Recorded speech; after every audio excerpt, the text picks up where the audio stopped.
welcome to another episode of Voices of Arda. This is a reaction episode. So usually Cali's been doing this without me, but I had to lay the smack down on her and let her know that KnewBetta is here today. We're going to be talking about episode 4 of Rings of Power, and we have some special guests. Kali, can you elaborate on who we have with us? All right, so we have the Fantasy Annex. Yeah. Boo. We have Chris from the Swolhiram podcast. Yay. And we have Luke from Podwan's podcast. What's going on? A lot of podcasts in here. That's interesting. What's up, Podwan? What's up? What's going on? Yeah, so we got some wonderful guests here, except for Annex. Frodo lover. I didn't know we had this rivalry, but I'm here for it. I'm here for it, and I love it. I didn't know either. I'm walking into this like, what is happening? Yeah. I'm here, and I'm just like, God, they both seem like really nice people. I'm just like, I don't know. When I jump on my lives, man, somebody be trolling a lot of my comments. It's real crazy. You know what I'm saying? Usually it's it happens to be. I don't know if it is Annex, but it says Annex, and it sure looks like him. I don't know. It's some guy called Fantasy Annex. The name is spelled differently. Like a duck and it quacks like a duck. It's most likely a duck. You know what I'm saying? The different spelling. It can't be me. Yeah. Oh, that's great. Absolutely love Annex. That's my guy. In case anybody takes me for serious, no, absolutely not. That's my dude right there. So episode 4 of Rings of Power, like we got a lot to talk about. So Kali's going to do the breakdown of what we're going to get into. Everybody, give your dissertations on how you felt about the episodes, and let's keep it light, guys, because Annex is real just negative all the time, and it's really tiring. It's really tiring. We got to make sure we got another guest in the building. We got another guest in the building. So we got what's building, up, Star guys? Wars Tia. What's up? Hey. What's going on? Hi. What's up, Auntie? You know what I'm saying? I'm gonna look at my non-existent watch on my arm and just say you're late. But you're just in time because we were just about to start, so this is perfect. Yeah, absolutely. Okay, awesome. Oh, hi guys. Oh my God. Hi Annex, Christopher. Hello guys. What's up? What's going on? Guys, so if you don't know, we got 2 Star Wars mega fans and mega content creators in the building. So we got Luke and we got Star Wars Tia. Wonderful Star Wars. They're getting us into the Star Wars fandom. Even though like some of us know a little bit, they know a lot of it. So we're going to be like literally crossing over content, sharing our love for Lord of the Rings with them. They're sharing their love for Star Wars with us. So they're here with us to let us know how they felt about episode 4. So we have a full house now. Kali's going to do the breakdown, and we're all going to give our opinions of episode 4, the parts that we liked, the part that we didn't like. You know what I'm saying? Of course, we got to do the Easter eggs, and we'll be dropping knowledge. Me, Annex, Chris, Kali will be dropping the knowledge, letting them know the stuff that was really, really, really important and that they might have missed out on now. So I'm excited. Check out my man's shirt up in the corner right there, or I don't know where it is for you guys, but absolutely wonderful. Shout out to Don Marshall and Wizard Way Chris. Chris designed this shirt. It says, "You're all welcome here." So make sure that is a message we are spreading across the fandom. And I just want to, just let you know, you can get this wonderful shirt. Sauron, my dude, he's a goon. You know what I'm saying? You got the nine, you got the Balrog, the Ring of Power. Listen, man. There's a lot going on that shirt. I know, right? It's like 6 shirts in one, man. It doesn't It's seem like very... the whole token story is on there. It doesn't seem very welcoming though. That's all I'm gonna say. Dark Lord is very welcoming. You can be a part of his army. but not for the right so many reasons. jobs. Why do you sound like the Empire right now? Like Darth Vader, join us. You like, are join welcome. us. You know what I'm saying? He actually sends out vibes and calls people to his, you know what I'm saying, to his side. So he's very welcoming. He's the most welcoming out of everybody. Man. Yeah. All right, so we're gonna get into this this episode. He just gets beaten by a dog. We're gonna get into this episode. Kali, take us away. Yeah, let's start with the Khazad-dûm scenes. Khazad-dûm. That was my favorite part. I mean, the doors are my favorite. I've said from the beginning, it's all about the doors for me. So Disa's singing was like the highlight of the episode for me. That was absolutely ethereal, magical. It's beautiful. It's You gotta slow down with these big words there, Tia. She's just so I brought excited. it out just for token. I brought it out just for the Rings. I feel that. I feel Gotta that. win the language. I feel Alex, that. what did you think about the episode? I mean, about the Khazad-dûm. Sorry. Is that Sorry. me? Yeah, your name's Annex. Oh, right. It's Fantasy Annex, actually. It's a dumb name. I don't know why I picked it. So I really, the doors were my favorite part. I think the doors were my favorite part of the second episode, and they were my favorite part of the fourth episode. I love the relationship between Durin and Elrond. It's obviously not the Legolas and Gimli relationship, because like it's a different vibe to it, and I really love what they're doing. And I love that, like, compared to the other stuff, we actually get like, it doesn't have to be, their interactions isn't about driving the plot, it's just about getting to know their characters. And my favorite bit actually wasn't Elrond and Durin like talking, Elrond telling the Durin about his father. My favorite bit was right after, when they're like walking away and talking about how they first met. It's just like it's just such a fun scene. They were establishing, like, a relationship, and I love that, because it doesn't always have to be, like you said, and it's plot driven or action all the time. Those stories are what make sometimes like the most impact. It's just character work, and I love character work.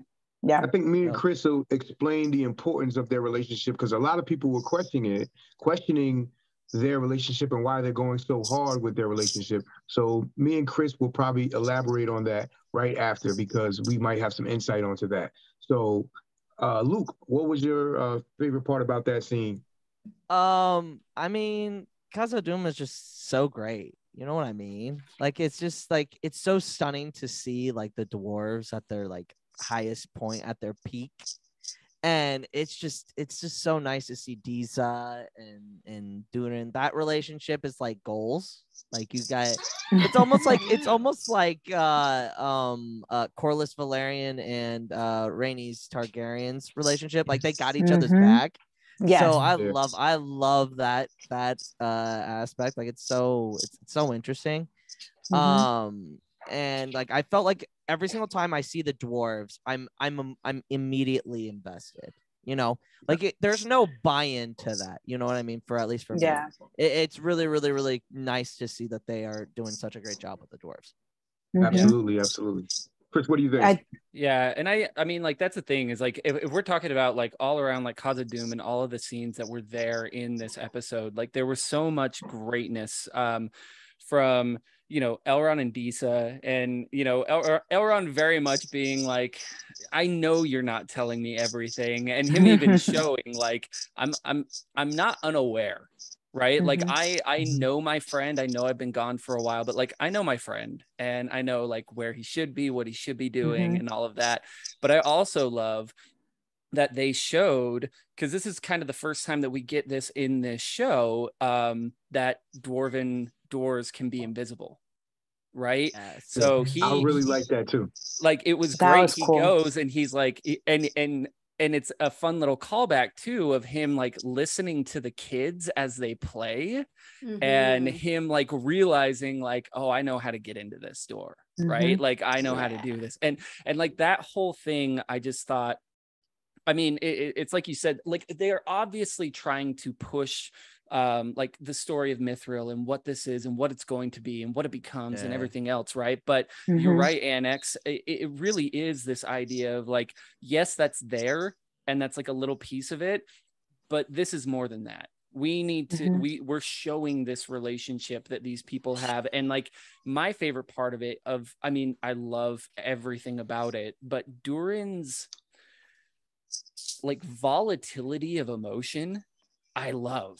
Like, I love that he's like high and low and angry and happy, and like he's like all over it's not just a joke. The dwarves aren't just silly. Like, he has these massive emotions of and it's not just pride, right? It's also a lot of other things. From the very moment that he yells at Elrond on the lift in that episode, like he is showing it's not just anger, like he's hurt by him, Yeah. right? He has a Mhm. huge range of emotions, and I love that. That's what I'm loving about Durin and Khazad-dûm and everything, is it's not just cold, shut off, prideful dwarves.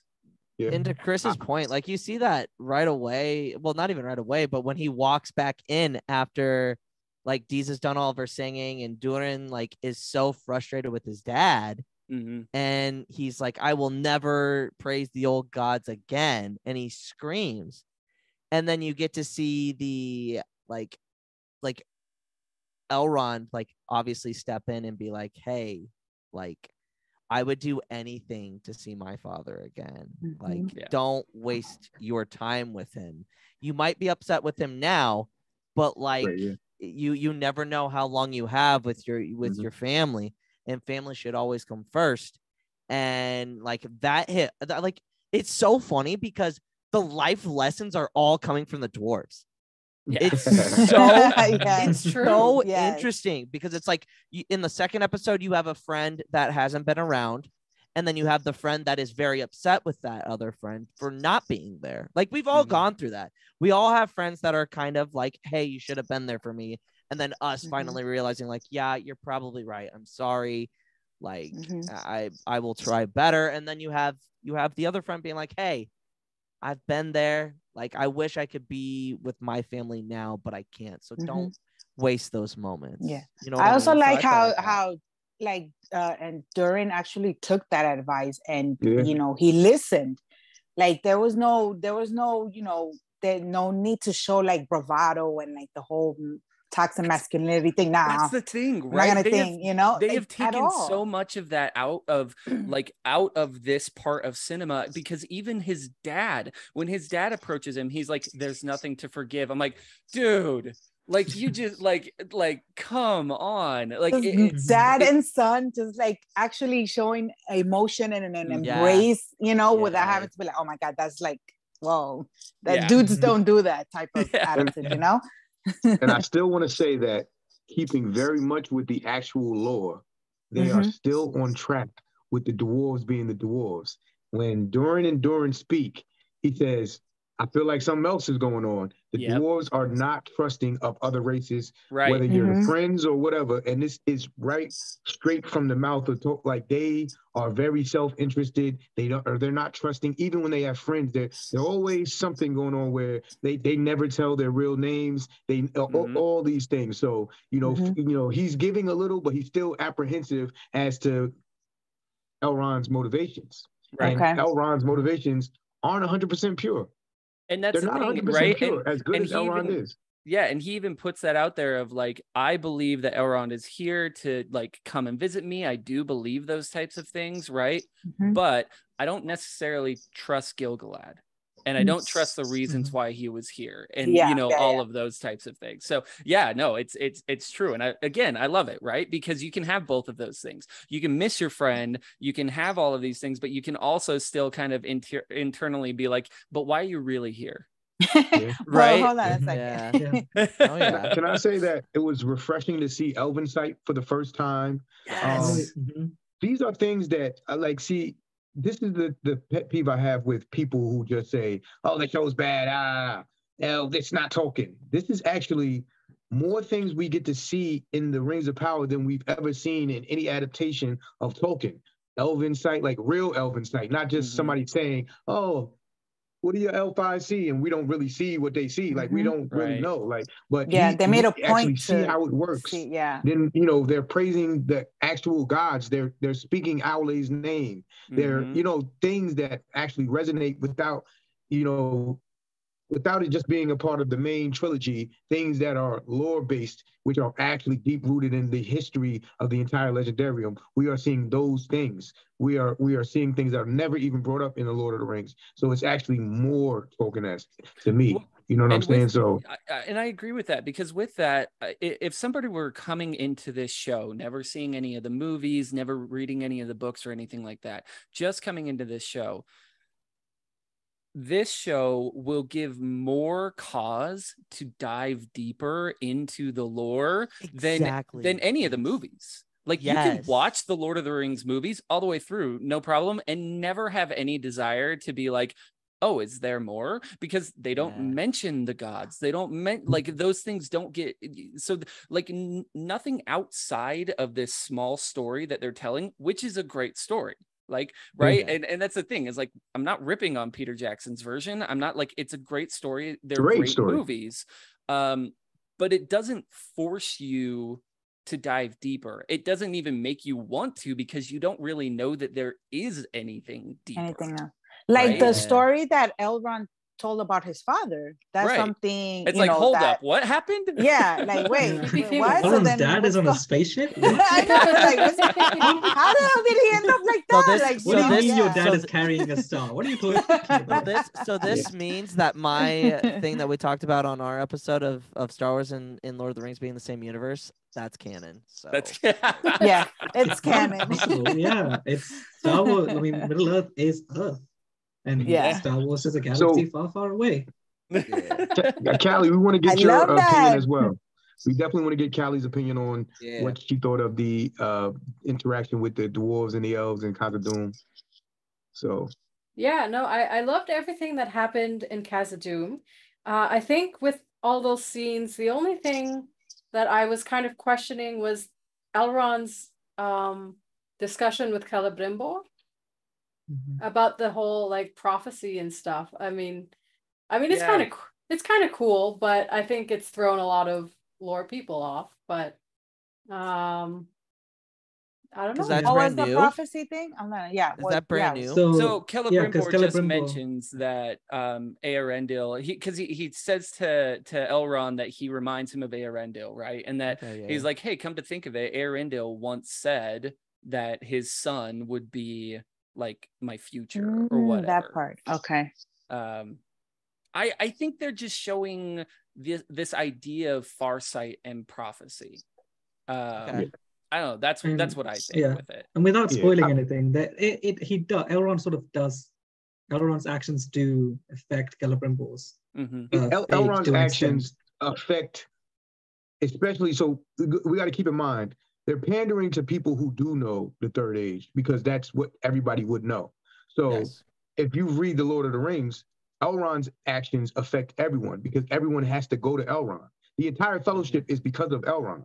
They all meet in Imladris or Rivendell, and he ultimately puts the fellowship together. He's the one who they ultimately listen to. Now, we don't know this watching if you're not a lore person, but he actually would be what Gil-galad is. He would be the king. So even though he doesn't take that role, they treat him as such. He's known as an elf lord, and he's the head of Rivendell. And we're like, oh, yeah, okay. But he actually pretty much is the king.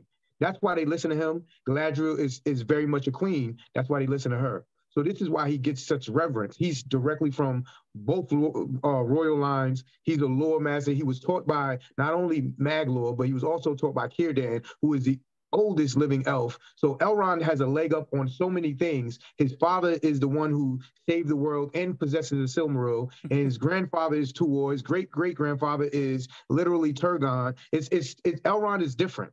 He's a descendant of Beren and Luthien. End of, it's just Elrond is very different. So the respect that he's not getting in the first episode is you could see, you know what I'm saying? You could see how when Celebrimbor was talking to him, he's like, yeah, he said that you were going to do this. And Elrond's still looking for his destiny. Remember, he said, how can I live up to that? But then we know in The Lord of the Rings, he is directly the one who steers the events. He sends the fellowship and actually makes ultimately the right decision on how to get the ring destroyed. Him, Gandalf, and a few others. But it's ultimately Elrond who kind of steers the direction. Steers the whole destiny thing. In the Council of Elrond. So his destiny, it's actually what he says is actually right. They're just trying to make him more relevant in that time period. And that's when I wanted to talk about with Chris about Elrond and Durin's relationship and why it's being focused upon. So everybody's like, well, in the real lore, Celebrimbor and Narvi are the best friends. What's going on here?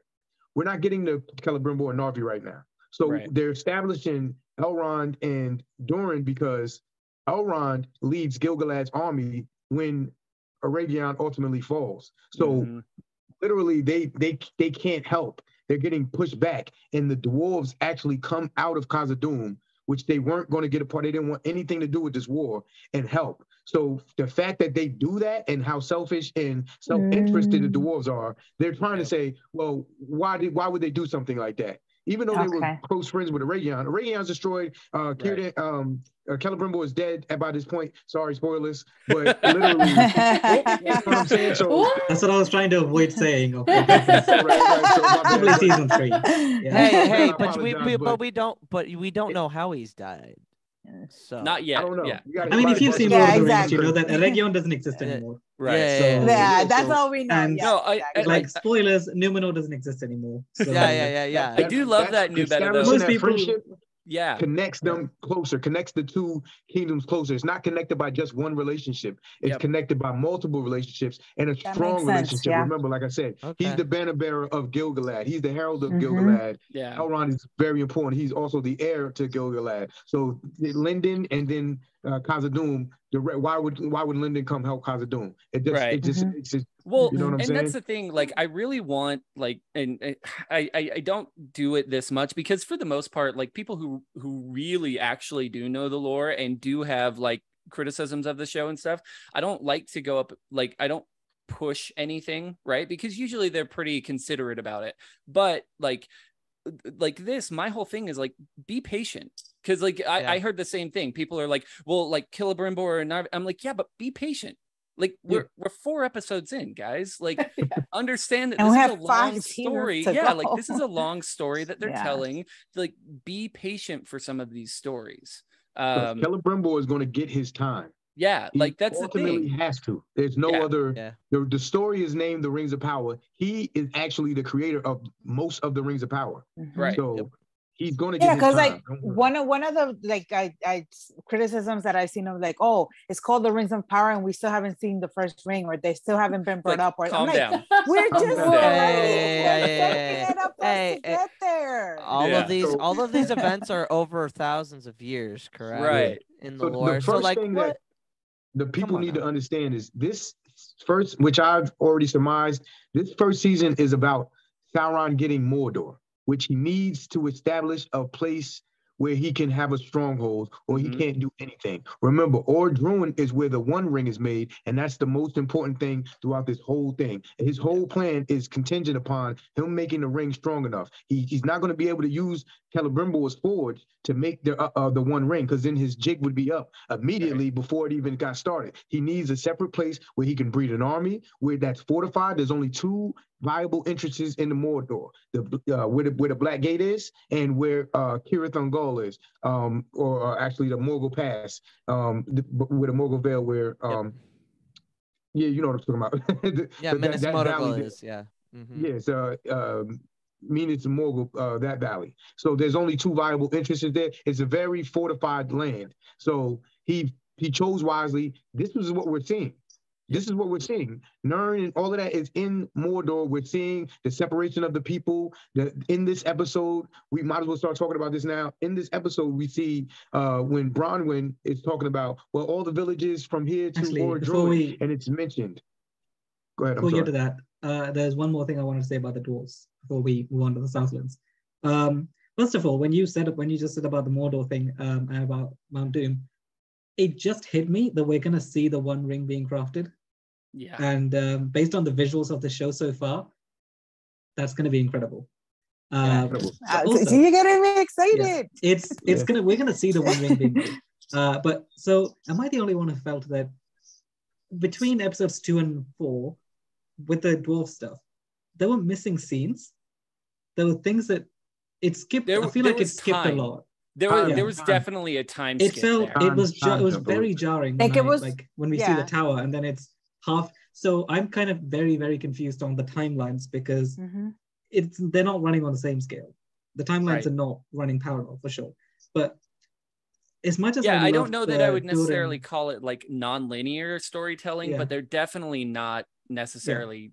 Elrond has been in Khazad-dûm way longer than Galadriel has been in it. Yes. It's been weeks, if not months. Accounting for is that they didn't teleport to Numenor. No. But it's she could have been a travel times. That was the one where Elrond and Celebrimbor were like they weren't the same clothes and things like okay. That was a lot of teleporting around. We're not accounting for that. We're not thinking about that. So they're traveling. The time has been passed, right? Yeah, it's been a lot of time. Okay, so the Durin, I love the conversation with them. Like Durin had the outburst, and then he like reconciled with his father. But to me, it did feel like it came a little out of nowhere, because in episode 2, I didn't get the sense that Durin had that sort of relationship with his father. With that, I didn't get the sense that he was angry at his father, right?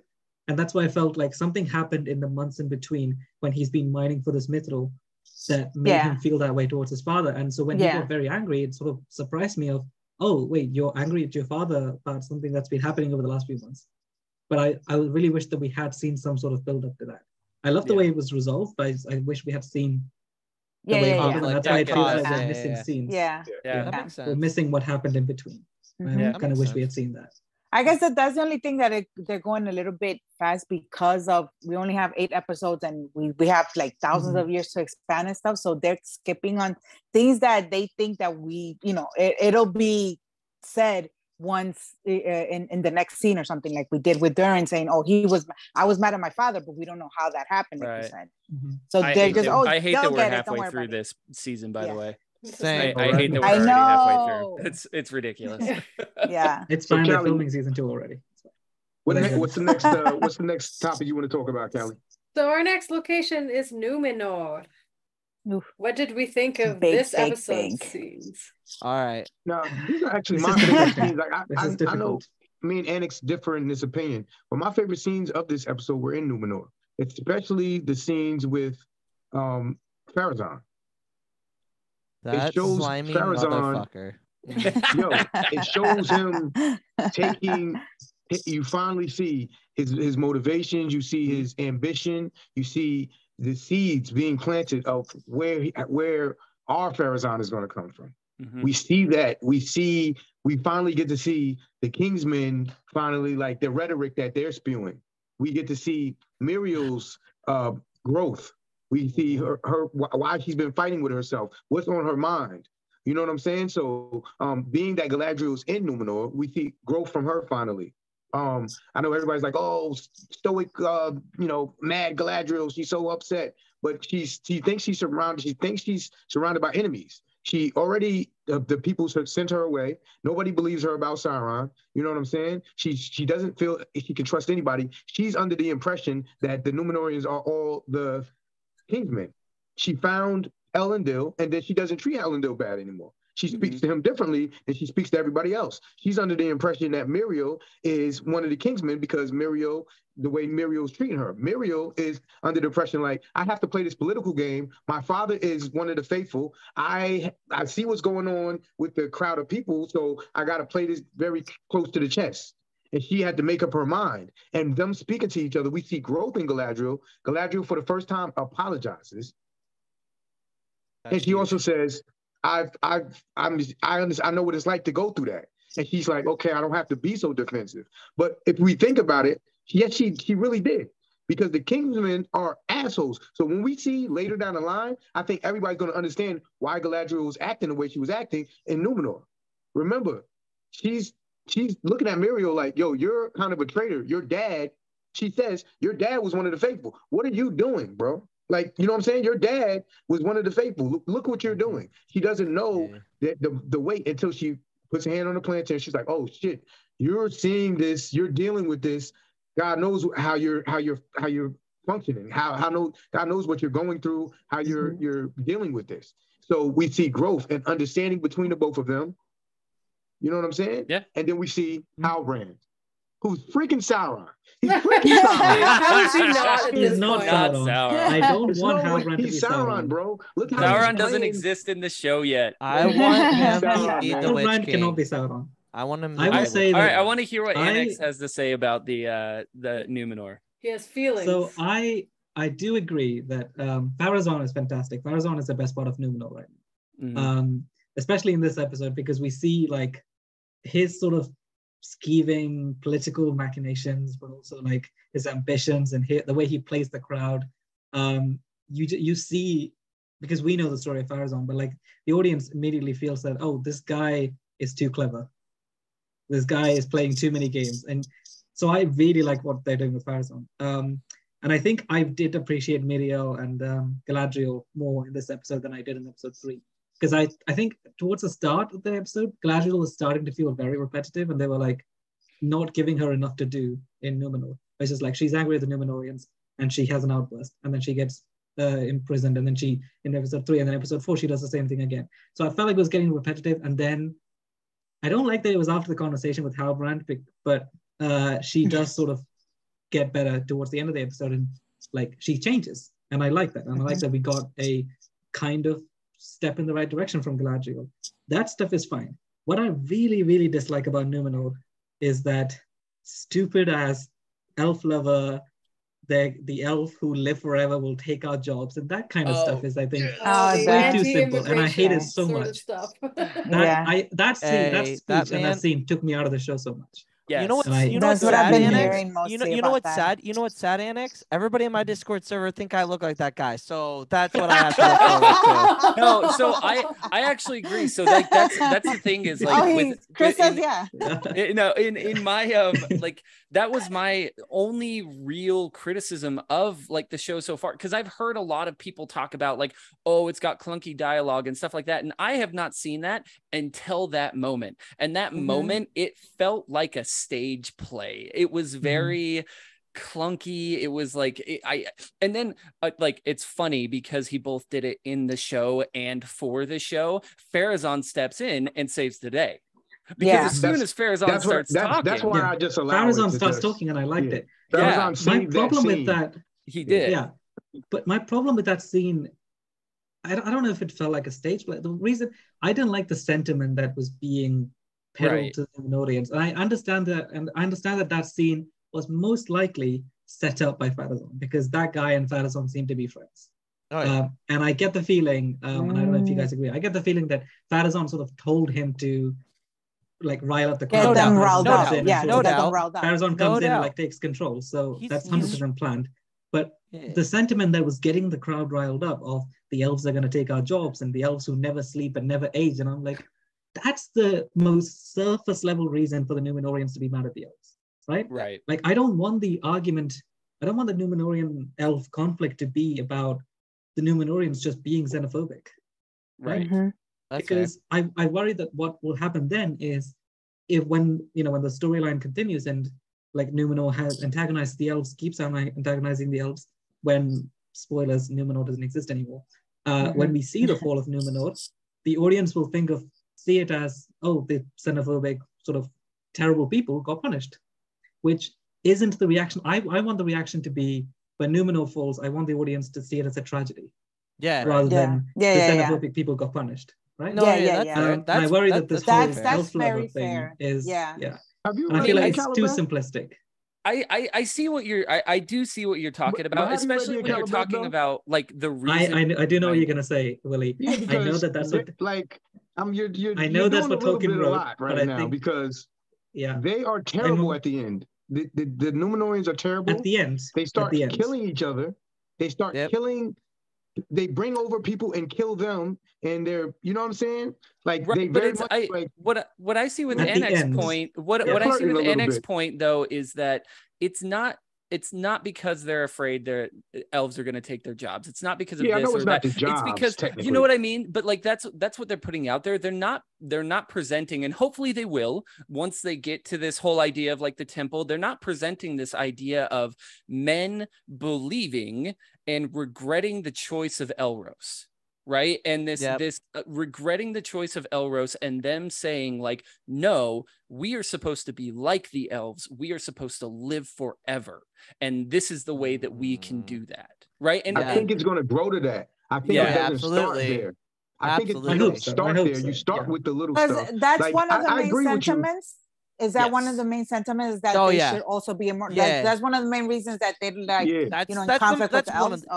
That's one of the main reasons. But I think when we get to the Pharazôn part, the R Pharazôn is going to bring it to that level. I think now you start with little things like, forgive me for bringing this up and making this an analogy, but Hitler started with smaller rhetoric first with the Jews, and then he went to, oh, they did this. You know what I'm saying? Which is terrible. But he didn't immediately jump to that from the gate. He said little things first, and that's what they're playing on, because that's how it always starts. If we say, you know, art is imitating life and life is imitating art, it's always the little things first, and then it goes, and then when he gets into power, he's like, we're the mighty Numenorians. We should be immortal. Let's go take the immortal lands. But when you say that initially, let's say he started with that, they would be like, some people would be like, you're bugging. That's a little bit But too if you make it ambitious more for me right relatable, now. I do understand that. I do understand that, but I think like, yo, they'll take your jobs. They don't go to sleep.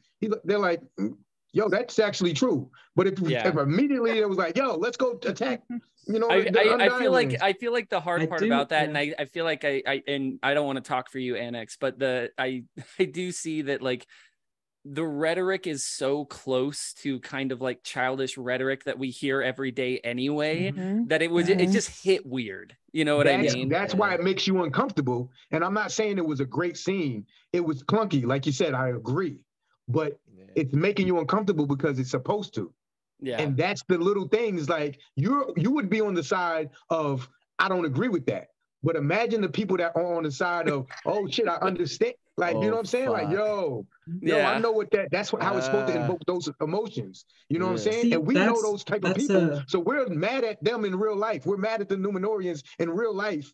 Even though we know it's a show, we're mad at them because we're like, yo, I can't believe they're talking like that. But that's exactly the emotion it's supposed to invoke.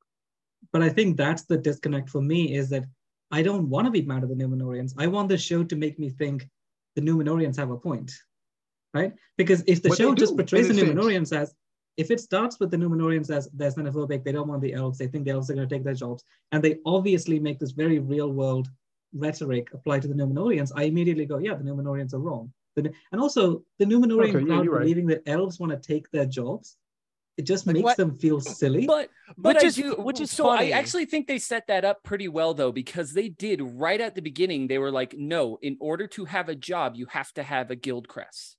Yes. So they did set that up like right at the beginning, right? Like jobs there are important. It almost feels like a socialist type of society where everybody is like a part of a guild and a part of some, you know what I mean? So like, I can see both sides. I'm seeing both sides of what's happening.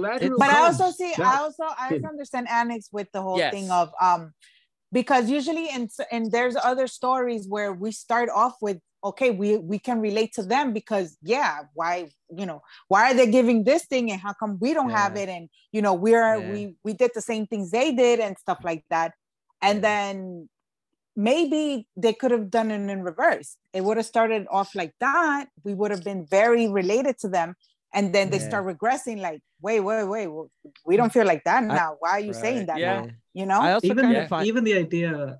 Sorry, Chris. Even the idea of the Numenorians wanting immortality, because we have to understand that, like, the audience watching the show are people. They're humans. They're mortals. So even the idea of Numenorians wanting immortality, looking at the elves and saying, we also want that, should be sort of making at least a part of the audience think, yeah, why can't the Numenorians have immortality? Right? We should be siding that. To a certain extent, until a certain point, the audience should be like, the Numenorians have a point. The Numenorians are right. And then they take it to an extreme and then they start doing actually evil things. And we think, you're taking it too far. But until, like, I think at least definitely in season 1, the audience should be on the side of the Numenorians. And the elves should be saying the Numenorians have a point. I think when Galadriel came and was talking shit to Muriel, and she said, you know what I'm saying? Like, you were given this, and they were like, we weren't given anything. Yeah. I did like that was scene. done well. Like that Yeah. That was a good because moment, they did not have to get into that. They got given that because they got a part of your dumbass wars. So they were absolutely they played that one more right. So I agree there that they could convey that better. So I agree with you. You know what's funny though? It's like they almost forgot that that they were the ones that pushed the elves away. Like, oh, they're coming to steal our jobs. Yeah. Oh wait, this is like the first elf we've seen ever.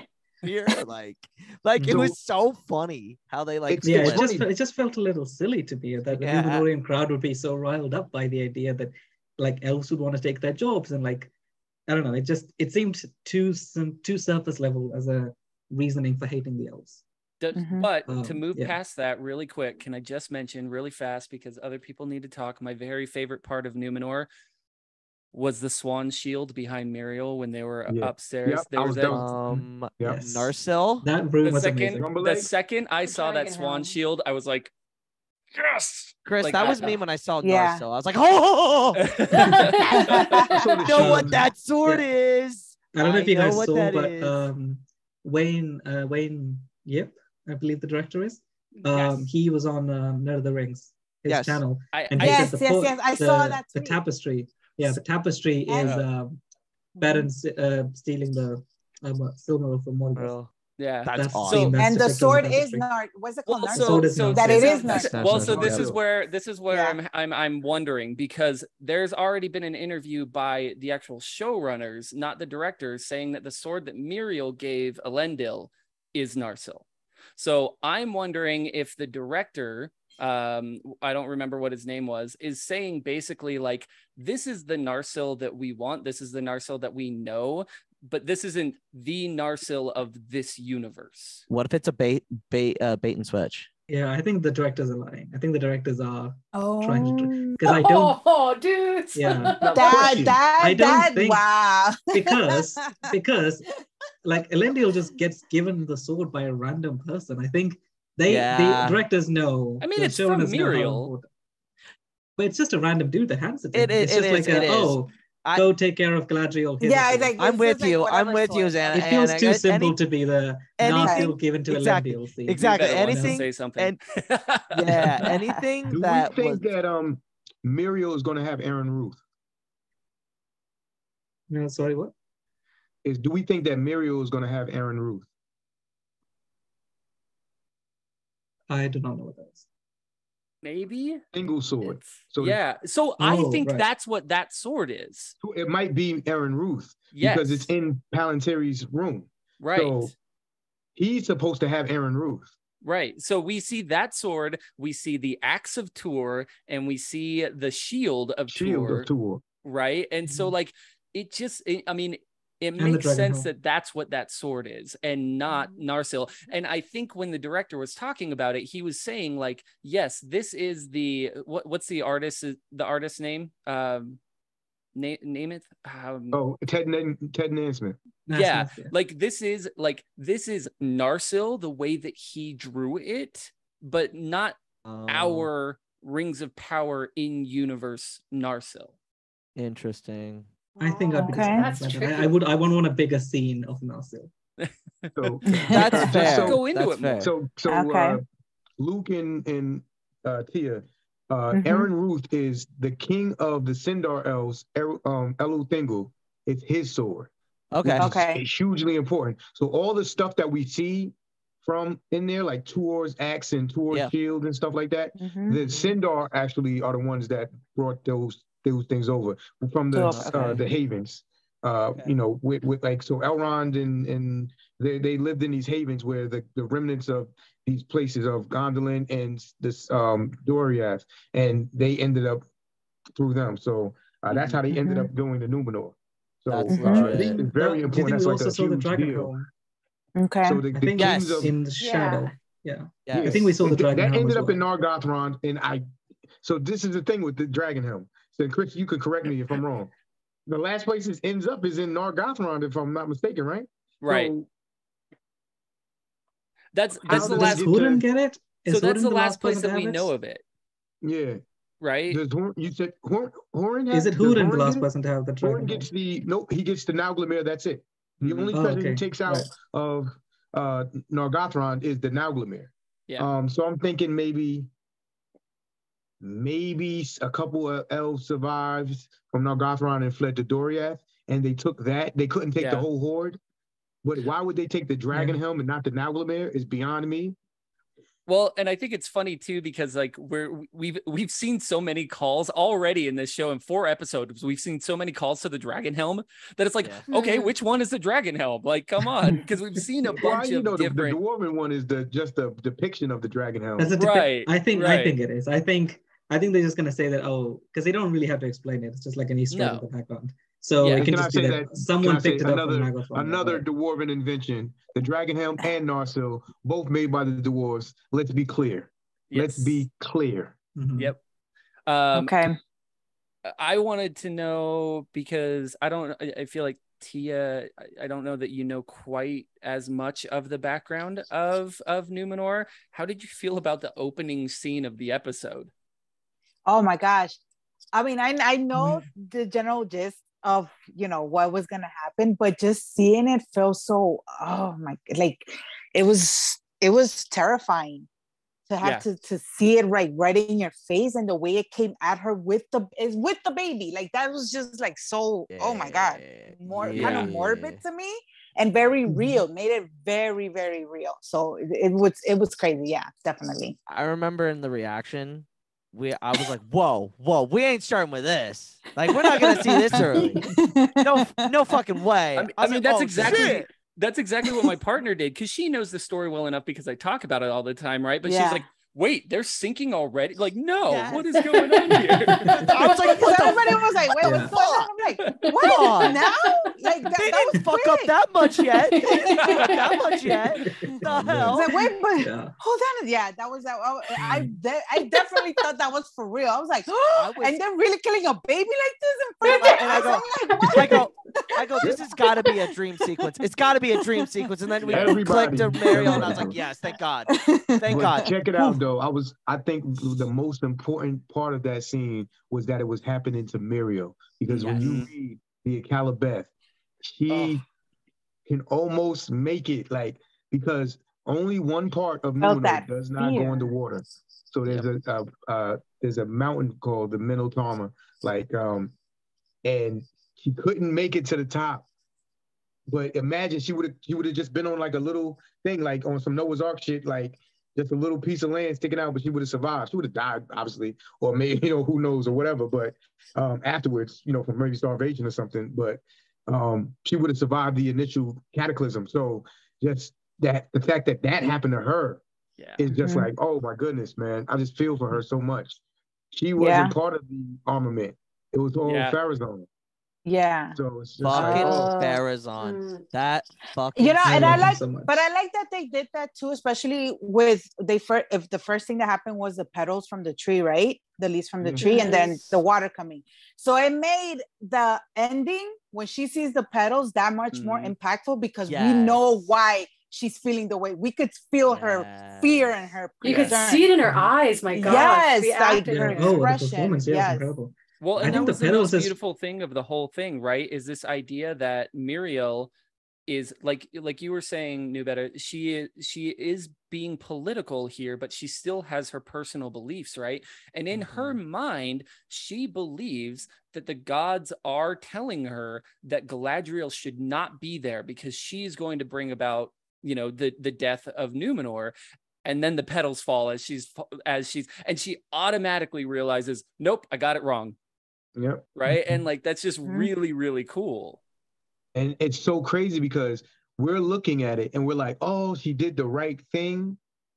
But it ultimately, excuse my language, fucks her up, because it's going to give an opening for Pharazôn and the Kingsmen to be like, oh, look what she did. Look what she did.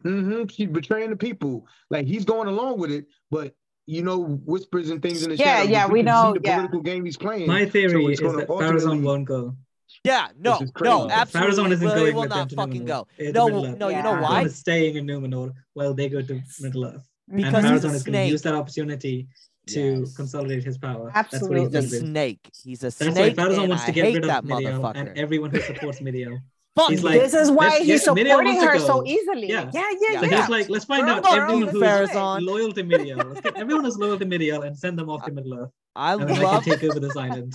I love the fact that I hate this motherfucker. I love it. Because you know why? Because you know why? It's like, if Aragorn would have been there, he would have stabbed your ass straight up. Not even gonna lie. And it's just and like the parts that I think I loved about, like the one part that I did not like about Numenor is that they put the love interest between Anarion and what's Pharazôn's son? Eärien and Kemen. And I was like, no, you can't get me to like this cringe. motherfucker. No, not happening. You see, she's being influenced by the Kingsmen. Yeah, being influenced. He's being influenced by the Kingsmen. So a lot of people were saying that maybe she'll end up one of the 9, and I'm like, I don't know how I feel about that. No, I would be very happy if Arian. I think more than anything, it's just showing that turmoil in the house of Elendil.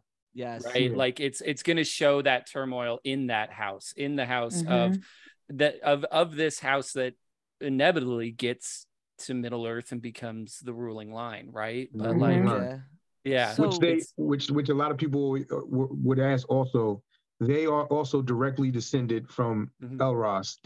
If something happens to them, they're still part of the royal line. Very much how when Theoden's actually the king because something happened to the ruling line, and he's the sister son. So that is how he's, you know what I mean? So he's still a part of the ruling line, very much like Dane is the king of Erebor. Dane is also the grandson of, you know what I'm saying? The king of the mountain of Thror. So he's still in his direct line to be king. So the same thing is going to happen also with Pharazôn. Even though he usurps it, he's the cousin. He's first cousins. So his grandfather was the king. So hate that motherfucker. I think people were saying Arian might survive and end up designing Minas Tirith, and I was like, no, Arian is going to design something else. I feel like she's going to be the architect of something else. And we're not going to like it. I think she is either Annex. I love that.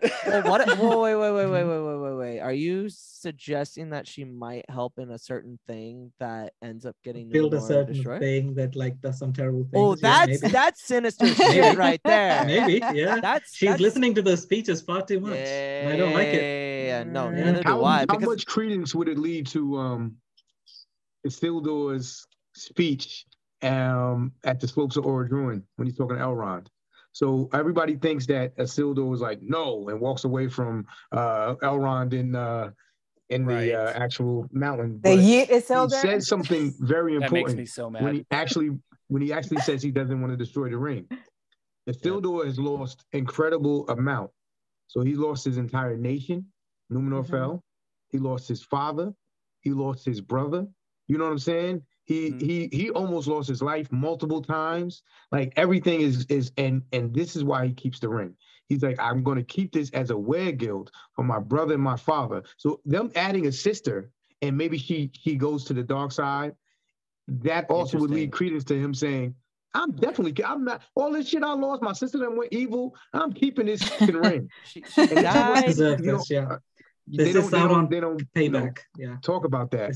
That's the main thing why he kept the ring. He wasn't being an asshole. He literally lost everything, and he doesn't really particularly know about the ring like that. Yes, like those do. Oh, so he's just like, yo, I'm keeping this. What do you mean? Yeah. You know what I'm saying? Like, it's gonna be like that's an interesting take though, because I'm like, no, don't, sweetie, don't do that. No, don't. And then we talk about Isildur like getting in trouble and being like the one thing I will say about this whole thing is that Anarion is supposed to be the younger brother, correct?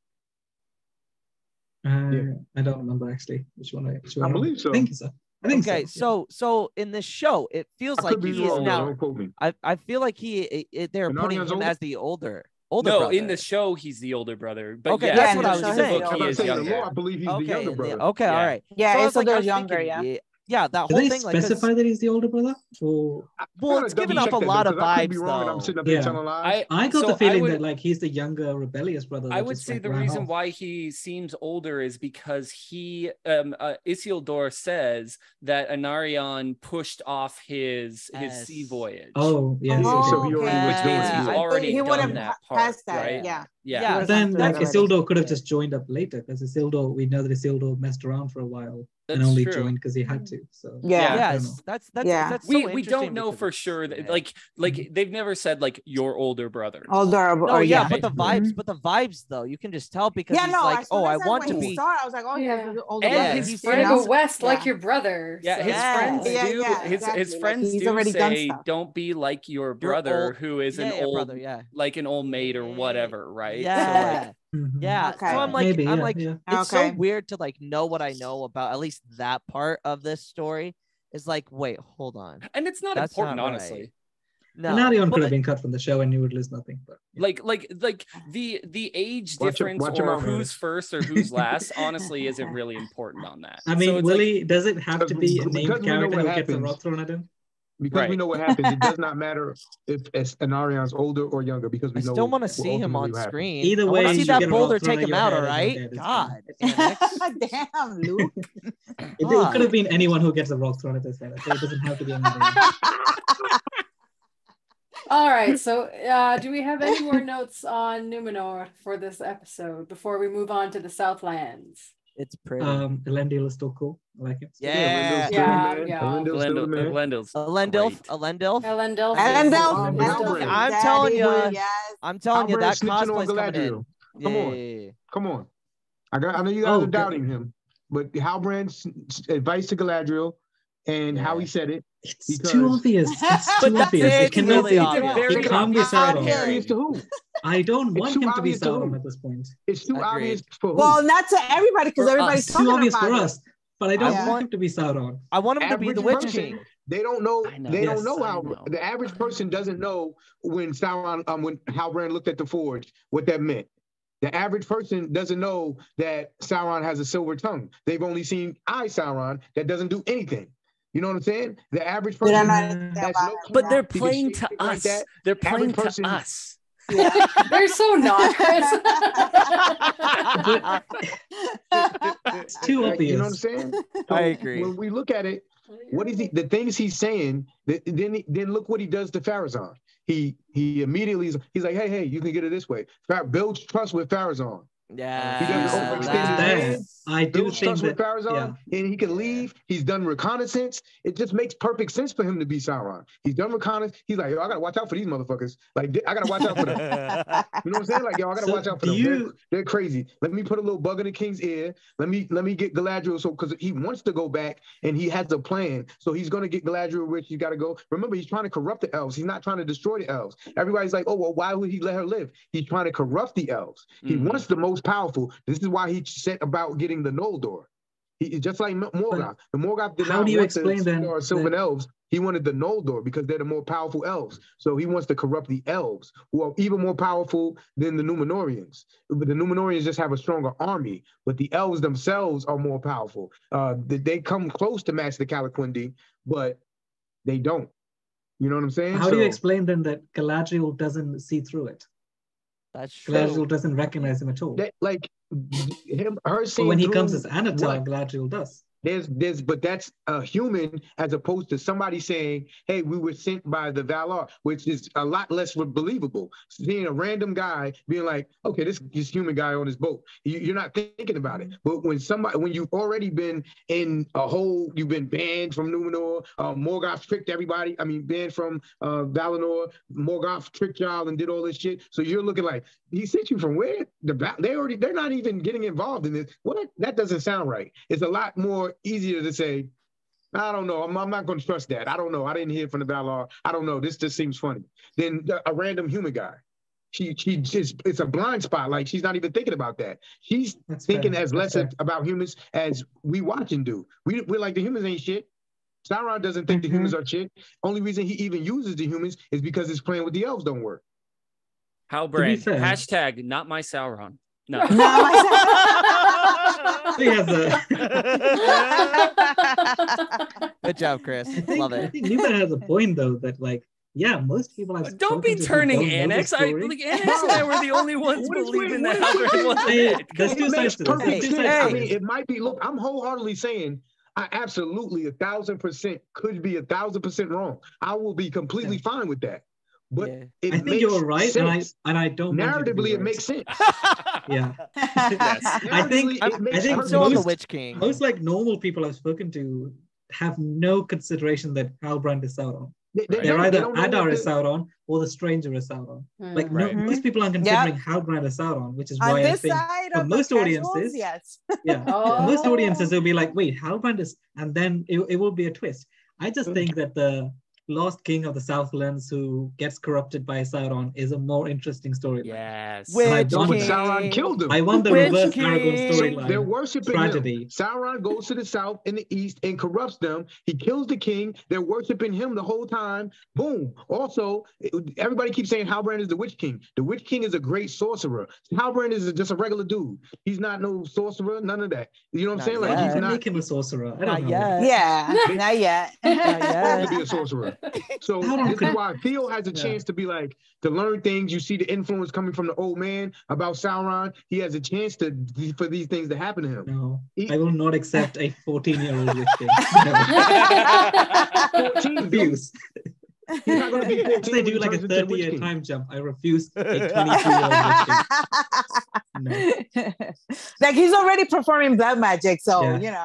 yeah, no. Yo, Even if the show is dude, 5 man. seasons, 5 years, I refuse. Listen, and remember, look how cunning Halbrand is, right? What does it say about the men at the second age in that time period? They're does it backwards. say? They're living backwards. Yeah. They're living it. They don't know shit. They get usurped by the Numenorians. They're no, and all, for all intents and purposes, they're like Stone Age. They're like they don't know shit. They're not advancing. They're not tricking anybody and doing. They're not having silver tongue. He's way too smooth.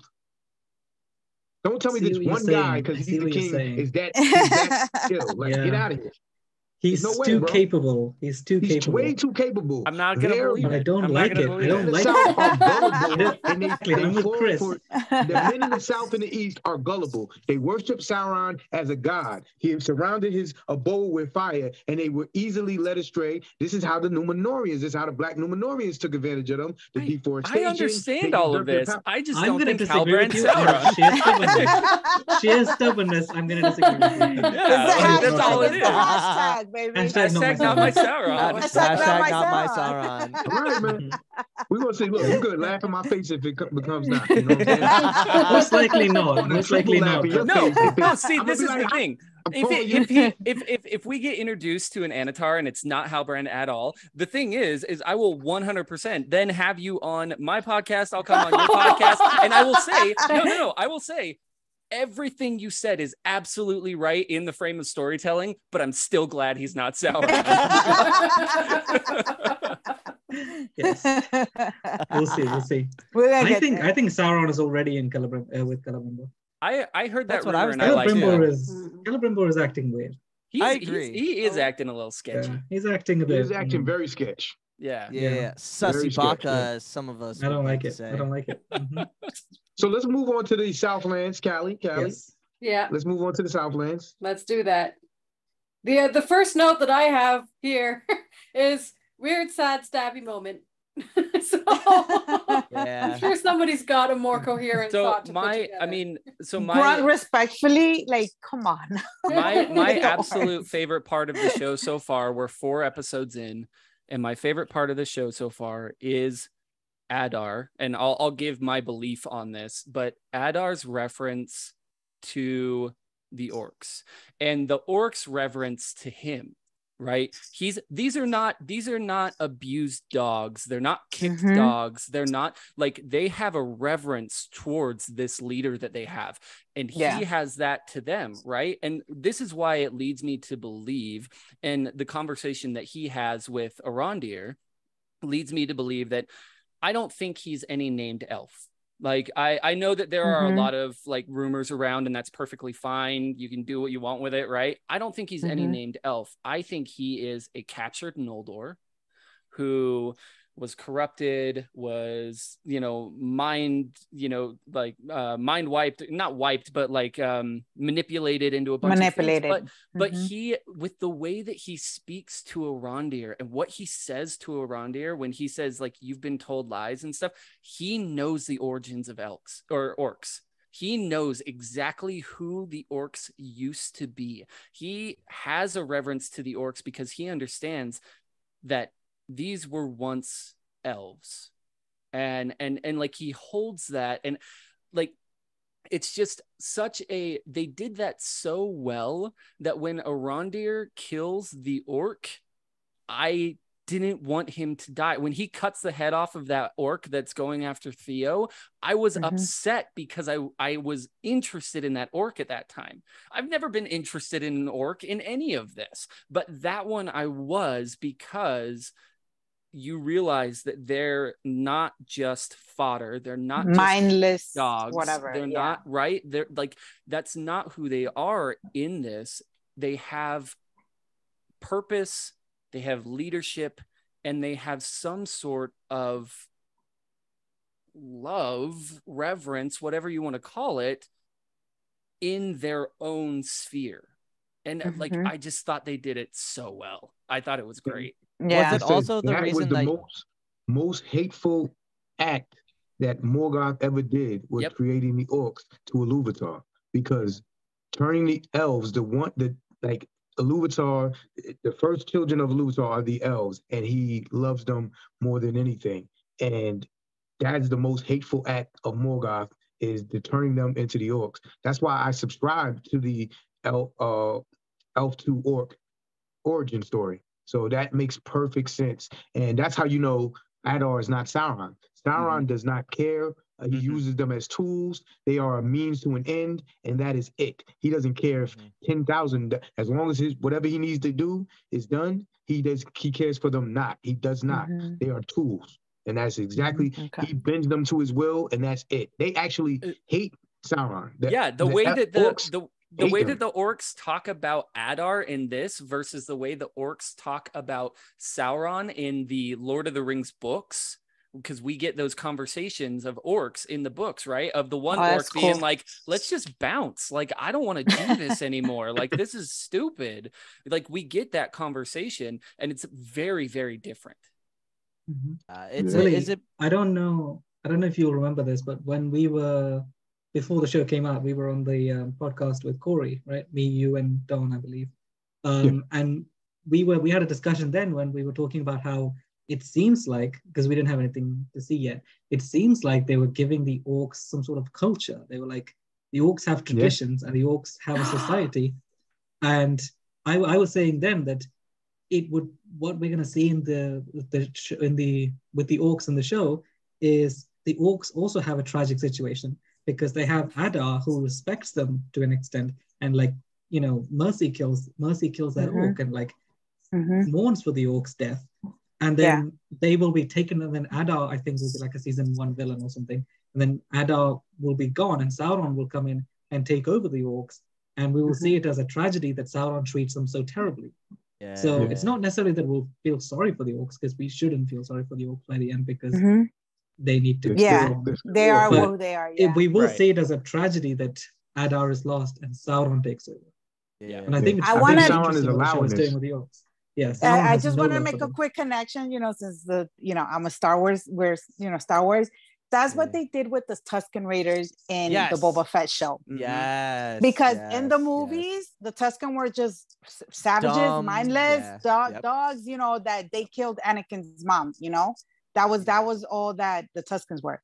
And then in the show, they gave him a culture, they gave him a society, they gave him you know, so we got to see a completely different side of the Tuskens, and we fell in love with, like, I'm not saying that that's how it's going to be with the orcs, but we're seeing that different side that we're like, oh, okay, it's not just, you know, that's mindless thing. That's exactly, you're 100% right. That is a great comparison, Tia. Chris, was it the reason that you didn't want that orc to die is because it's the guy from who from played... all of the other he's played 2 other orcs I didn't want to lose Jet Brophy's orc. It was like, he was an interesting character though too. Chilled with him for like 4 days, and he is the man.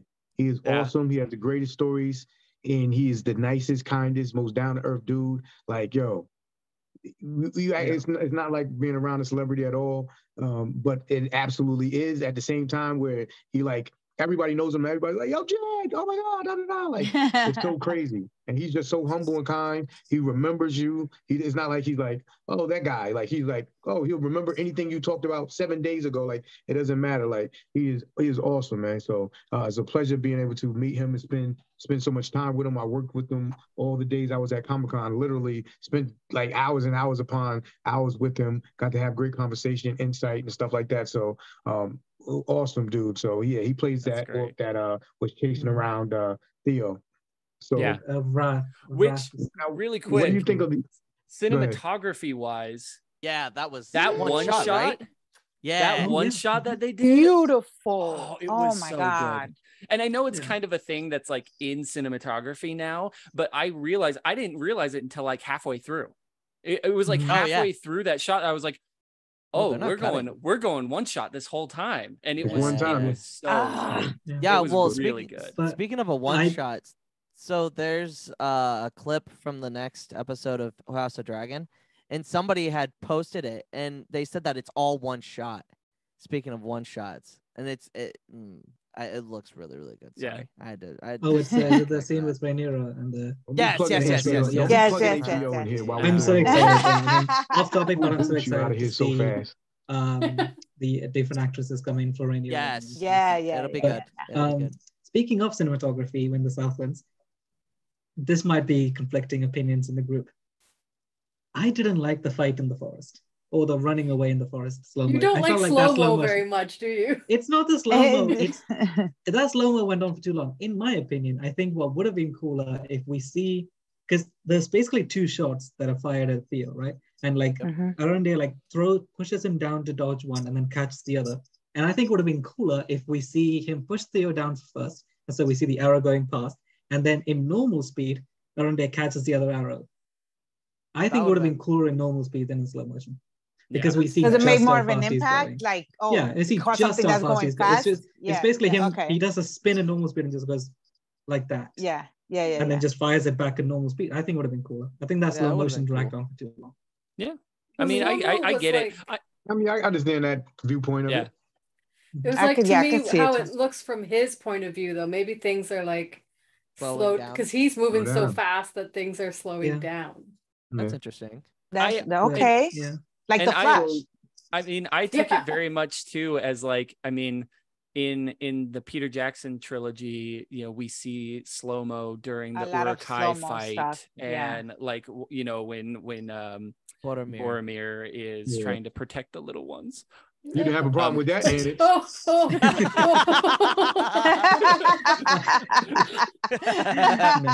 But like, I think as we were saying, the Flash and like the way the way maybe Arda was seeing it at that speed. But one of my favorite speedster moments in like film is in the Eternals. You guys have seen the film when at the end when she's fighting. When she's fighting, she's going all. And we're seeing it at normal speed. We're seeing how fast she's going rather than a slowed down version. So I think it would have been just. I felt more anxiety with the slow motion, and I'm agreeing with that. Your take could definitely probably maybe look cooler and all of that. So this isn't me arguing, but I felt anxiety that it was going in slow motion. I was like, yo, they might catch these motherfuckers. Like I was like, damn, like even though I know that probably not, but I'm just like, yo, like they're mad close, like, and they're moving like slow. Like I'm like, yo. Yeah, that the slow-mo for me did that. Like, that's a fair point. God, like that's a fair point. I can see that. I wanted them to hurry up because I didn't want them to get caught. I was like, you know what I'm saying? Yeah, I thought we were get to the clearing. Like, yeah. Son, I'm like, please, son, come out. Something to where they ain't gonna catch him. You know what I'm saying? So I felt that was a good part. But maybe if they just did the arrow part fast, like maybe a compromise there. And they would have been like because the whole scene felt. The whole scene would have been cool. I agree with that. That would have been a cool break. Rather than one continuous slow motion, just like breaks and that break would have been cool. Yeah. All right, so let's talk about what movie does that? My favorite part of the entire episode, where I almost cried. Don't judge me. I almost cried when he asked him, all the time. "What river were you from? What river were you born by?" And he says, "Where are you from?" He says, I'm from Balerion. And then he was just talking about the river. Just the meaning of that to me was so deep, and the fact that we got to go back to Balerion. We know if it's known that he's a Sylvan elf, right? Arondir is a Sylvan elf. We know he's talking about one of the rivers by Gellion.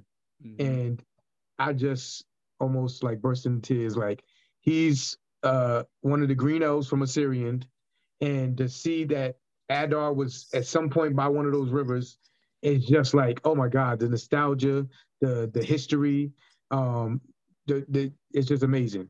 So it makes perfect sense, like exactly what we said before. So people were asking questions as to why Arondir was following Gilgalad if he's a Sylvan elf. That doesn't make any sense. Why is he guarding a post? But the elves from Osirian are technically Nandor Sylvan elves. They eventually turn back into Sylvan. They turn into Sylvan elves, and they join in Linden. They are a part of Gilgalad's crew. So they would be, that would make perfect sense. And then that whole thing, it just goes full circle. And it's like they've done their due diligence, their homework. I'm just thinking about Denethor upon Amenareth. I'm just thinking about all of that. Like the green elves, so Tia and Luke. Yeah. The Nandor elves are elves that never cross the mountain. They never cross the Misty Mountains and go over into Beleriand. Well, one group finally says, you know what, we're going to go. So you know the elves of Mirkwood with Thranduil and Legolas are from?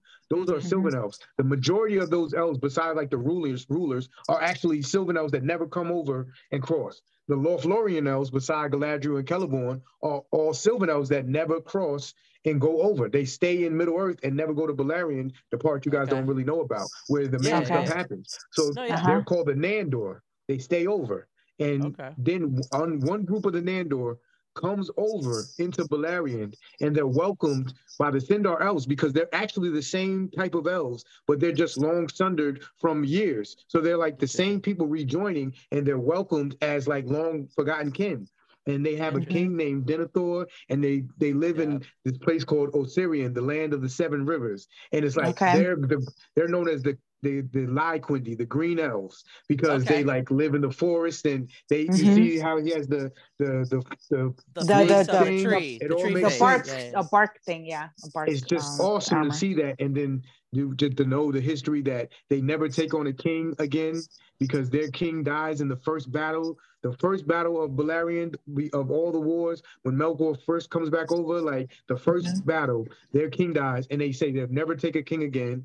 And they hunt very like by stealthy, like they don't just be like in a big like lineup of like soldiers and stuff like that. They like kind of do like hunting in the forest with arrows and shit like that, like you see more in the Lord of the Rings, or so, like the Mithril, not the Mithril, but the Thranduil with like the Mirkwood elves. That's very much like, kind of like what they are. Like when they have to, they join it, like do it in the Battle of Five Armies. They have to do that, but they don't typically fight like that. They're more, it's just awesome seeing it and how their portrayal of it, and it's just so much. Did you feel any connection with what Adar? So I know it's not the same flower and I know it's not the same thing, but because I love the story so much, when Adar says, when he talks about going down the river and there's the sage blossoms, it automatically made me think of Veronway when he's talking to Tur about wanting to go back down to the shore because of the flowers that were there and everything. And I'm just like,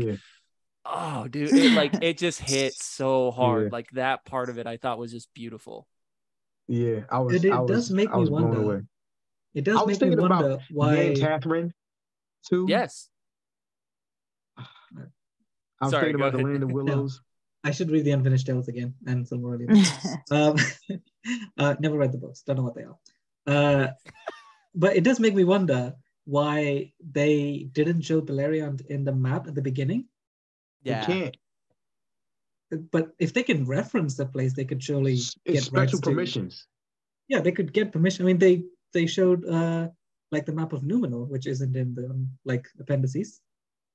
Yeah, no, but they can do Numenor. They already got the thing. They got Numenor. So I wonder why they didn't show Beleriand. I think it would just be, it would raise too much because the map has too much on it from the Second Age from the Silmarillion, whereas talking about it is different than showing the entire map. Then everybody would be like, oh, Gondolin's there, Hithlum's there. Then it was just too much shit. You know what I'm saying? Where it's like, Osirion's here. Then it's just too much. Now Gothron's here, Nevrest, you know what I'm saying? All these things.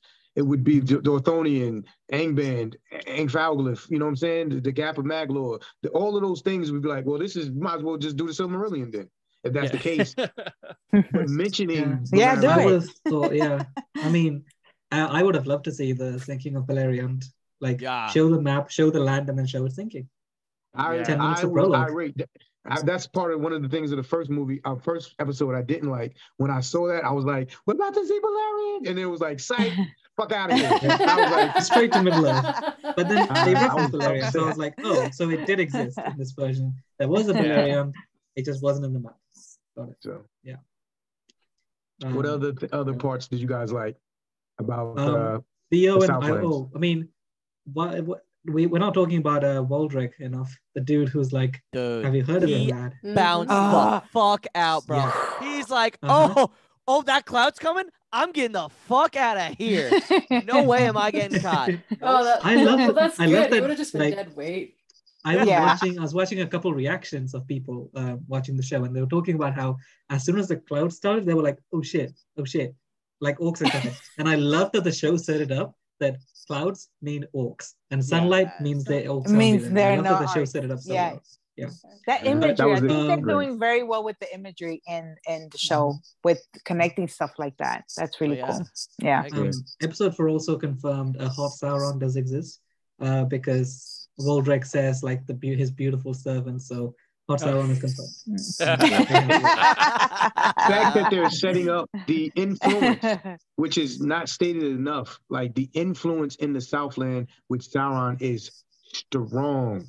Like it never breaks even to the generations. It does not break. Whether it's Morgoth, Sauron, that evil presence is always in the south and east because they were reached first, and it's always there. And then like Chris, like it says in the Silmarillion, like in of the rings in the third of the rings of power in the third age, like Sauron influenced them, and they just.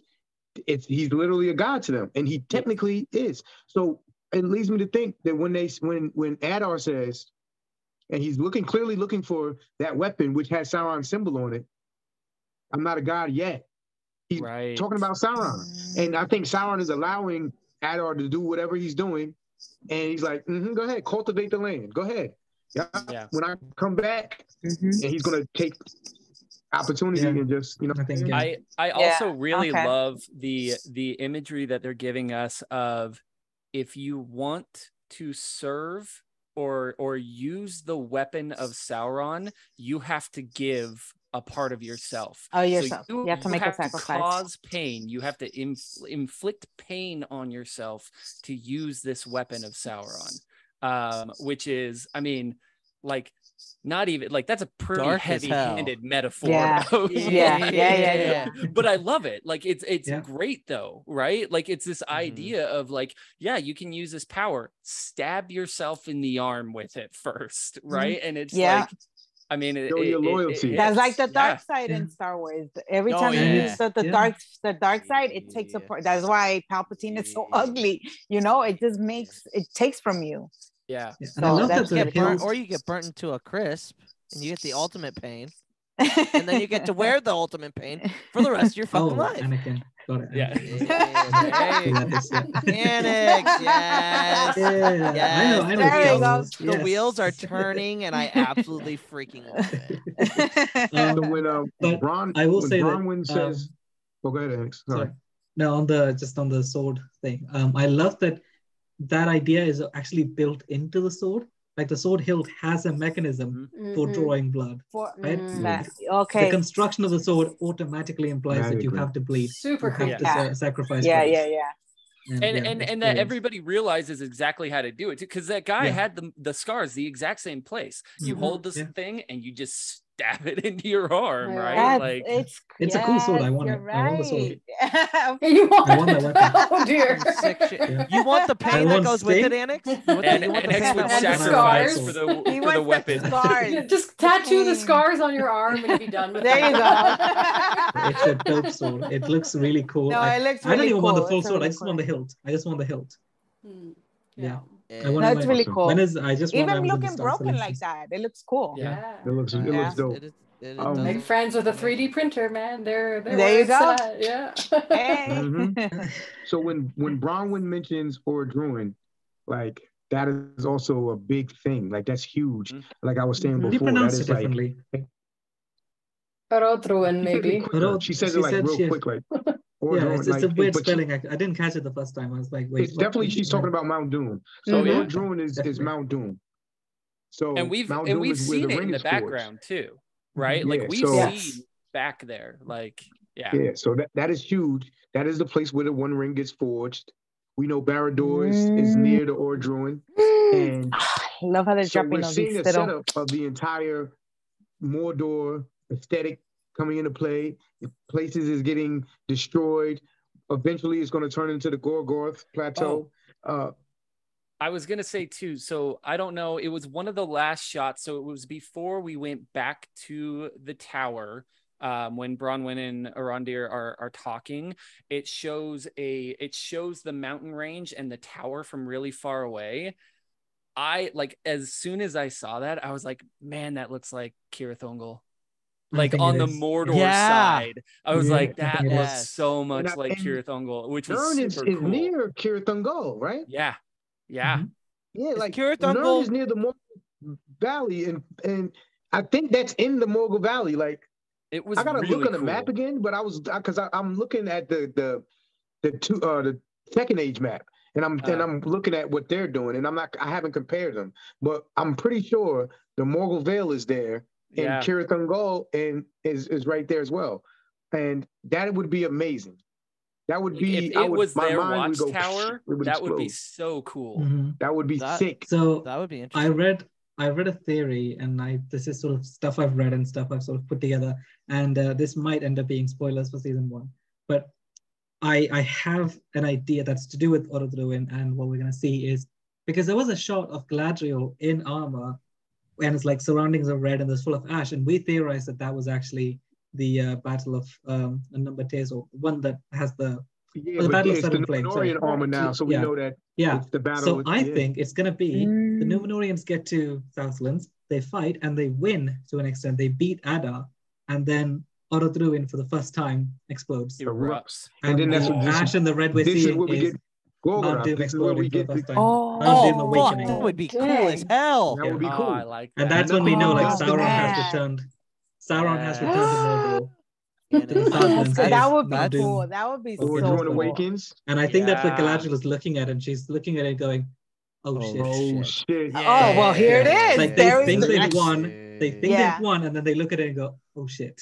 Ooh, Yeah. I love No, We it. gotta haven't go. won. I love it. We gotta get out of here, good Sauron. And it's I love Everybody- it. Good job, Take us Annex. away. That he had would be one really cool. He had one good thought this entire whole podcast. Oh Jesus! Great job. Very good. Thank you. I agree with you wholeheartedly. Ultimate goal. One good thought. Yeah. Oh. Damn. I agree with you. Damn. So good. Yeah. That was awesome. No, but that would be amazing though, because That would be. yeah. It would be I cool. see it. I think that makes the most sense. Like everybody's like, oh yeah, the Balrog, and I'm like, what? Why would the Balrog No, be there? what? No. Yeah, no, Because I we, love that yeah, doesn't we it. know make any she's wearing sense. Númenórean armor, and Yeah, we now I know they're love going it. to the Southlands. How much So sense I would that think, make? yeah. Because we haven't seen the servants of Sauron yet, and then we know that the last couple episodes they gotta pop up, right? Yeah. So Mhm. Yeah. like, Of course, the Druin stranger is a Awakens, Balrog. That's what the Balrog is. Mordor turning into Mordor, like it's completely destroyed. All the people have fled all the lands. That's Yeah. what Bronwyn was saying. Yeah, So they're all out the villages at this have been point. abandoned Mhm. all the way to Ordruin. Mhm. So boom, whatever Sauron's plan Love or it. whatever he's going to take advantage of, whatever, it's working, and that's what makes me also think about Halbrand again. He left. He said, "All right, I did what I had to do. Let me get up out of here and let me go do do my will How somewhere does he else. get to Do the Middle Earth? next thing. Oh, That's of what course, he was doing. Galadriel would take him. Oh shit! Galadriel would take him to the Southlands. Galadriel would take him home, Chris Yeah. is like, no, Shit. Onyx, and stop. then he blows up the mountains. How dare you? Yeah. How dare you? How dare you, sir? Halbrand is you. not Sauron. I refuse. No. No, son. Chris, Yo, Chris, at respect this my point, it's gangster, sheer son. Stop stubbornness. playing with me, yo. Yeah. At this point, it's sheer stubbornness. Oh, No, he's not absolutely. Sauron. I'm still telling people the stranger is Eärendil falling from the sky. So Yeah. The stranger is a Balrog, and in the next episodes, the Harfords will get curbed on. Callie, if I'm not mistaken, we are well over our allotted hour that we wanted to do. We are, So- but how can one resist all this amazing conversation? I want to go eat dinner, so I'm about Yeah. to get out of here. Yeah, I no, think yeah, I that gotta was get a up. wonderful breakdown of the episode. I think everybody's opinions and thought processes are all valid, except for Annex's. And I think that That's fair. We love the slow-mo, Annex. We're gonna start making some wagers and stuff on who was right, who was wrong. I think that's Ooh, yeah. really cool. You should start a Um, pool. I think Chris has the perfect platform for wagers because we don't have to bet money, but we can do Go be the push-ups or some bookie. shit. Like for whoever was wrong has to do like Swole Hiram like workout routine or something. Like that Oh, would be nice! Oh. Yes. Help I me still get in think- shape. Help me get in shape. I actually like that idea. I still like the idea that I proposed on the live that if Halbrand is not Sauron, then KnewBettaDoBetta has to change his name to KnewBettaShowBetta Yes. for a week. If Halbrand is not Sauron, you have to change your name to that for a week. Yes. And Yes. if Halbrand is Sauron, watch the fates. You know what I'm saying? Watch the curse of Mandos be on me, and it be Matt Sauron. So just on the strength of the. if Halbrand is Sauron, I will change my name to Fantasy Shillax for a week. Can we agree to this right now? Can we agree to this We right are now? the Clip lords this. of the chills. Like we are the lords of the chills. Clip Yeah, this. I will. We are the Lord of the TikTok. Shills. Can agree to this That's- right now. This is that the it. TikTok video that's gonna go viral right here. Yes, right here. This is it. So guys, This wager. I'm gonna- It's this wager right here. Let's This go. is- yeah. You Get haven't it said right. yes yet. The title Is of this the a episode. yes? Is this I'm a gonna yes? let Callie get us out of here because I'm gonna go eat dinner because I'm starving. My stomach is touching my ribs. So, all right, so really quick since KnewBetta gotta go eat. We'll start with Tia. Just a quick rundown of where we can find y'all on social Okay, media. guys. Yes. Twitter, TikTok is a Star Wars Tia, and Instagram is Kari Skywalker. That's where all my nerdy stuff is at. Awesome. right. Luke. Pod One's podcast on TikTok, the Pod One's Pod on Instagram, and Pod One's podcast on Twitter. Pod One's podcast on YouTube. Watch alongs every Thursday nights, Sunday nights for House of Dragon, and Andor. Bam. Mhm. That's it. Nice. Andor tonight, guys. And Rings of Power. Yeah. And Yes. Rings of Power on Thursday. You're a 3 busy a.m. guy. Busy Yeah, I'm guy. actually here tomorrow, actually. Chris. Oh yeah, so the Swole Hiram on Instagram and on TikTok. Anywhere that you want to get podcasts, that's where we're at. The Swole Hiram. We're doing some wrap ups on episodes, but we also do history episodes and we do character profiles. And I, as KnewBetta said, I write Tolkien based workouts. So those are usually up on the Instagram and on the TikTok. That's cool. Super cool. All Alex. right, and Annex. It is. Lover. You can't even You take himself can I- can seriously I- now. can I promote myself? Can I? I'll only for do more it if fantasy KnewBetta wants me to. content. Only. Oh my god, I regret that decision so much. So it's Fantasy Annex everywhere. YouTube. I mean, not YouTube. I mean, I'm Annex Wilson on YouTube. You can find Do some it. really old book reviews on there if you want. I am on TikTok, Instagram, Twitter, all Fantasy Annex. I make sometimes low videos, sometimes shit posts. But you follow him No. for the fantasy content. Love Annex, man. I'm just messing with him, man. That's my guy, man. That's Love my you too, dude. man. So, Love you too. guys, you can find me on TikTok, KnewBettaDoBetta. You can find me on Twitter. You can find me on Reddit, but probably don't go on Reddit because it's a cesspool. YouTube, all of that stuff.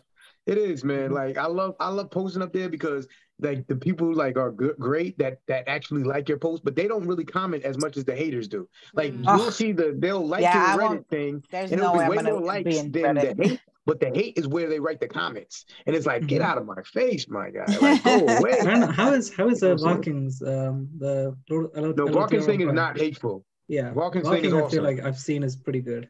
Yeah, because he mods, so I don't have a mod. Maybe somebody could be a mod for me, Callie. You know what I'm saying? Like, it's terrible, man. Jesus Christ. But yeah. So and make sure you follow Voices of Arda at on YouTube, Spotify, and absolutely Google Podcasts. Callie is going to get her life together and she's going to make it so we are on Apple Podcasts. But right now she's failing. Right now she is failing so hard. Oh my God, Apple is not my friend right now. Callie is the Ordreth of the Voices of Arda right now. She's failing in everything she's trying to do. Getting the Apple podcast stuff. Because a lot of people have iPhones and they want to go on Apple Podcasts and get Voices of Arda. So get it together.